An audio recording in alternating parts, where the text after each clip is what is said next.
Can you kill the lights? All right. Thank you for joining us. You're listening to another edition of Kill the Lights podcast. And we'd like to remind everybody that before you listen to today's episode, you might want to go to our Facebook page, Kill the Lights PH. And soon we might have an Instagram account. We might. It's not a promise yet, but yeah, we'll work on it.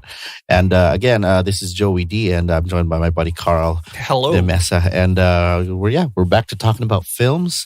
And it just so happens that today we're going to be talking about the newest disaster horror film called Crawl, which me and Carl mistakenly thought was a creature feature kind of movie, but then we realized that there was a hurricane involved. So basically, it's a hurricane and a shitload of gators.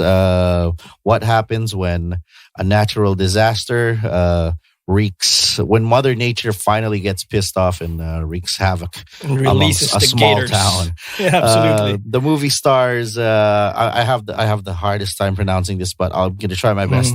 Kaya Scodelario. Yeah. And Barry Pepper. There's a bunch of other characters, but for the majority of the movie, it's really father and daughter. They're trapped in a house, basically. Trapped in the house that used to be their home alongside a sister and, of course, a wife/mother.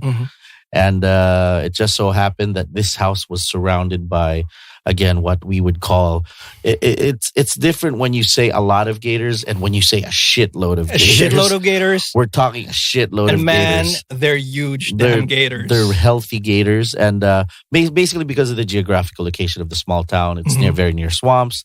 So nothing illogical that happens here. Nothing's mutated. Nothing is out of the ordinary.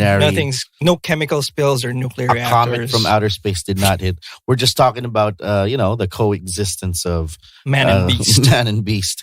So because of the hurricane, power gets knocked out, the phone lines get knocked out. There's severe flooding in that small town. Basically, the character, the main character, Kaya Scoldelario's character, she's looking for her dad. They've been estranged for some time, but of course, family is family. She has to save her dad. And once she finds her dad, who is severely wounded, apparently from a gator bite, in the basement of their house, or even below the basement of their house, that's when they realize that they're in big trouble because the house is virtually surrounded. They're trapped by these fucking really big gators. And a lot of really great scenes. The build at the start, I'd say it was okay. It wasn't dragged out too much because as soon as the credits are done, fucking bam, the storm hits. As soon as the storm hits, bam, the fucking gators are around the whole thing, and bam, they're snapping and they're biting, and there's a lot of really cool scenes. But what I like the best about this is all of this happened when presumably 90% of the town was already evacuated. Yes, so it helps. It helps with the feeling of dread that, not only are there gators, but the feeling of being left behind. Absolutely.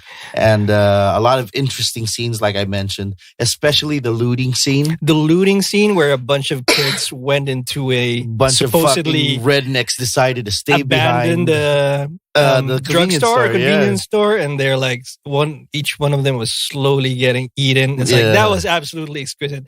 It's just exactly the kind of thing you expect from a feature movie. Like, here we are trying to help you, trying to save you from the flooding, because at that point they did not know about the gators. Nobody did. But the police were doing their jobs. The first responders were doing everything was done well and in order and proper. Proper warnings were given. But then again, man's greed. Some rednecks stayed behind because they just wanted to loot just cunning wiles. Oh, perfect opportunity to loot the neighborhood store. Exactly. So it was a good scene because, again, I can't imagine 2 hours of just two characters just fighting it out. Wouldn't be realistic because 2 hours fighting with gators, no one's going to last that. Yeah. I mean, even whether or not you're Andre the Giant or you could have so many skills, but given that it's happening during when the hurricane is hitting really hard, it doesn't seem realistic. There were times in the movie I was getting sleepy. There were times, I think, where there was too much drama between the dad and the daughter. I think it was because, they ran out of ideas for like anything for the Gators to do. Exactly. I mean, looting is the only logical thing they had. Because it's hard to cross a flooded dam, Category 5 infested, like Gator infested hurricane. Especially when everyone was properly advised that the storm was coming. So I felt all the scenes that were below the house, I sort of got tired of. It's a classic, like, trapped, closed room. And there were other fantastic scenes. Not fantastic, but it's kind of stretched the imagination. I remember this one because she was swimming against a gator. Yeah. I mean, it was established that she was a very strong swimmer. She was in a varsity in her university, right? But come on, you can't outswim a gator. No, man. I know because of reading fucking science books and Discovery Channel. I know you can't even outrun an alligator on land, right? They're run super up to like fast. 60 mph, I think. Yeah, so a lot of that was fantastic. Plus the fact that each of them were bitten by gators and they survived those bites. They escaped. I sort of was ready to call the bullshit horn on that one. But then I also figured, I just figured that maybe the gators were also disorientated because of the storm. Disoriented because of the storm, and this was not their natural habitat. So maybe that's a plausible enough reason for them to think twice about chowing down on a human being. I agree. I think there was like kind of some kind of establishment that they came from a farm, nearby gator farm, so they were domesticated more or less. Yeah, so maybe I'll let that one pass. But then, like I said, all the scenes that involved the main character and her dad being under the house sort of got tired really easily. But then, as soon as they were able to escape from downstairs and they made they made it way through the floodwaters, and they made it to the living room. That's when I said, yeah, okay, I'll still give this movie a chance. I mean, it's fast paced enough, right? It's fast paced enough, enough for me to not sleep through it. I know, surprisingly, man. You were dozing off, but I was dozing off, but then at least snapping out of it. Not unlike when we watched Godzilla, where I was out for 30 minutes. Well, the gators were pretty compelling in terms of just hunting them down, trapping them. They were pretty smart. One of the things I loved about it was Alejandre Aja's signature, like, pacing. Yeah. And the gruesomeness of it, because he directed The Hills Have Eyes. The Hills Have Eyes. Yeah. I have never watched that movie. Dude, it's awesome. It good? It's good because it features not only rednecks, but mutant, deformed rednecks. Rednecks are awesome. Music, other aspects of the film. Music, not really impressed, but apparently the music was by Max Aru and Stephen Thumb. Cinematography by Maxime Alexandre. Honestly, a lot of shit that doesn't matter. Only because in a creature feature. Only because, but not because it's ugly, but because it's just logical. That's true. It wasn't groundbreaking work, and I have to say that the Gators themselves pretty bad CGI. Bad CGI for our current environment, 2019 standards. Yeah. But you know what? At least they. I find it better than what was that awful shark movie where they had sharks Sharknado, swimming in reverse and whatever. Yeah. That was just way too stupid. At least here the Gators didn't do anything that wasn't believable. Oh wait, was that the Meg? I think that was the Meg. Probably Swimming in the reverse. Meg. Yeah, probably the Meg. Giant shark. Or maybe Deep Blue. Oh, Deep Blue. Yeah. But when I saw sharks swimming in reverse, I was like, I'm done with this shit. No such thing. No matter what kind of shark that is. And but yeah, I don't know how well it has done so far. The box office crawl. It seemed generally ignored. I would disappeared say after a week or two. I think I would say it was generally ignored. But you know what? If you were to ask me to rate that film, it wasn't a bad film at all. Out of 10, I'd probably give it a 6.5, a 7. Yeah. I would watch it if it were like on suddenly, like if I saw it on streaming. Yeah. Or you know those days when you have to be somewhere else, but then when you're putting your socks and your shoes on, you flip it to HBO and you see they're showing it. I'd probably stay an extra 30 minutes, and be late to whoever I'm supposed to meet. Let's face it, man, we're fans of this kind of movies. And again, just the right amount of tackiness.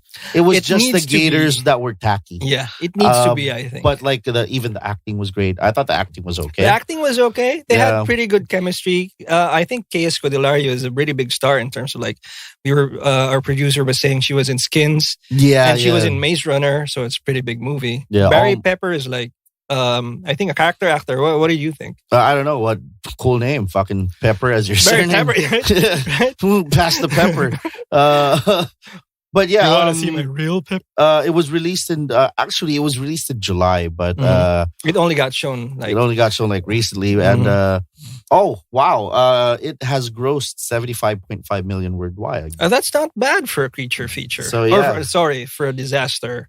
Horror disaster movie. Yeah, but apparently it's doing really well, and I'm sure because the budget was 13.5 million. Oh, that's small, and that's why the Gators look like that, bro. Yeah, but the box office was 75.5. So not bad. So as far as popcorn flicks go, as disaster horror flicks go, I wouldn't say.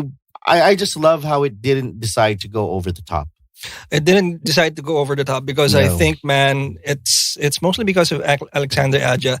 He knows how to push the scalpel just when, like, you remember that scene where she was in the death roll and I'm like, okay, she's gonna die, bro. Yeah. But then she reached out and she found a one of those flare guns, lit flare guns. She stuck it in that eye. I'm like, oh my God, triumph of the human spirit over damn adversity, or like at least the jaws of the death roll. Yeah, and it wouldn't make sense. An ending with everyone dead wouldn't make sense. But the death roll is called a death roll because you're probably going to die. But I guess that's where, the Hollywood thing comes in, that, you're still rooting for the good guy. During some creature features like Jaws, where they portray humans as stupid pieces of shit. Yeah. You're sort of rooting for the creature. But here, I found myself still rooting for the main characters that, they're just trying to get by.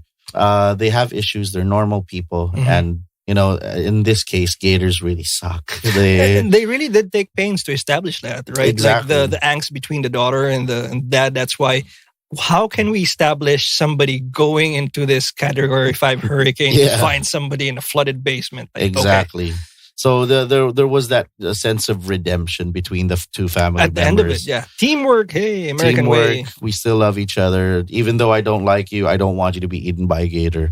So that's all very easy to relate to. Yeah. The only thing that was hard to relate to, aside from the death roll, was the fact that the dad had enough strength to actually make it. Because he was missing an arm, right? Yeah, he was missing an arm, and in all honesty, like, he really got beat to shit. He got even before the daughter arrived. Yeah. Like Haley Keller. Yeah, he was practically dead. He was half dead when she found him.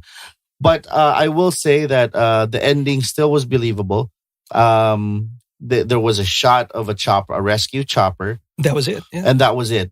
So you don't know the chopper could have crashed. Oh my God. Or Crawl 2. They could have been rescued, but the dad just didn't make it to the hospital. That would have been believable. Yeah. But and sad. Or like other creature feature, something fantastic, like they're rescued, but then suddenly the pilot turns and it's a pilot with a gator for a head. God damn. I hate those movies. I love them. It depends how you do it. I love stupid movies. But again, that's why this is, I guess, the main way I describe it is it's a perfect balance. You get the sucky shit, but there's also the good stuff. And the balance is pretty on point. So and your score is 6 out of 10, bro. 6 out of 10. I mean, it's not bad. And like I said, hey, dude, if you're killing time and you got some popcorn in the microwave and you just want to kick back and have a few cold ones, dude, this is one of those perfect films that, you're watching a movie, but then your friend calls, but you don't mind because it's not the greatest movie anyway. So it's like one of those films. I would even rate it higher, bro. Oh, I would rate it a 7.5 because you don't go into these things, oh my God, it's with high expectations. You know exactly what you're getting. There are only 2 things I require from it. Don't play hide the monster. Yeah. That's why when they brought out the Gators after like 5 or 10 minutes of establishing the story, I was great. Yeah. And number 2, like, just give me 2 or 3 unique plot twists. There was that scene where it was revealed that the Gators hunt through splashes. Yeah. And so they were using the rain to get to a boat. Yeah. And then all of a sudden, the eye of the storm pops in. Yeah. And the rain stops. Like, okay, that was awesome. Yeah. That was, and scientifically correct. Scientifically correct, because right? when you're in the eye of the storm, it's all calm. It's all calm. Like, whatever. Yay, science. Exactly. So 7.5 from you, right? I think like whoever made this movie doesn't have to thank us for the high scores. All they got to do is thank all those science shows and those science books we've been reading. Stuff that we learned in school at a really, really young age. I learned it from Animal Planet mostly. Yeah. So yeah, that's Crawl. And if you guys haven't seen it, you should definitely check it out. Again, like Carl mentioned, after a week, it seemed it was pulled out already. So yeah, I guess maybe the Asian market didn't get it. You don't get a lot of Gators, whatever, in Asia. They can't relate to the Floridian struggle. Yeah, because, Pinoys probably can't relate to a house that has more than 2 floors. And how can you escape the Gators if you only have 1 floor? Exactly. And but yeah, if you haven't seen it, I would say that I would recommend it. Yes, if you are a fan of horror, or you just generally have a lot of free time and want to see something cool, and it's pretty cool. It's pretty cool, and even the main poster for the movie, I think it was well done. It didn't overpromise, so I thought that was great. And save for a few blunders inside the movie house involving a guy kicking our seats and whatever. Save for that, I had a good time. I had a good time. I had a great time flinging that water bottle at the dude. And it was so awesome that we came from a hurricane disaster film, and then when we went outside, it was just raining. It was just raining cats and dogs. Yeah. So I thought, that's pretty awesome. Let's take it a part of the movie and taking it with me. I had a good time. Taking it home with me. Generally, yeah. So Crawl, you should definitely check it out. And we'd like to thank everybody for listening to Kill the Lights. Again, we are on Facebook, Kill the Lights PH. And we're going to be talking about more movies in upcoming episodes. If you want us to talk about certain things, anything dark, horror, or on the fringes, recommendations, you could message us on Facebook as well.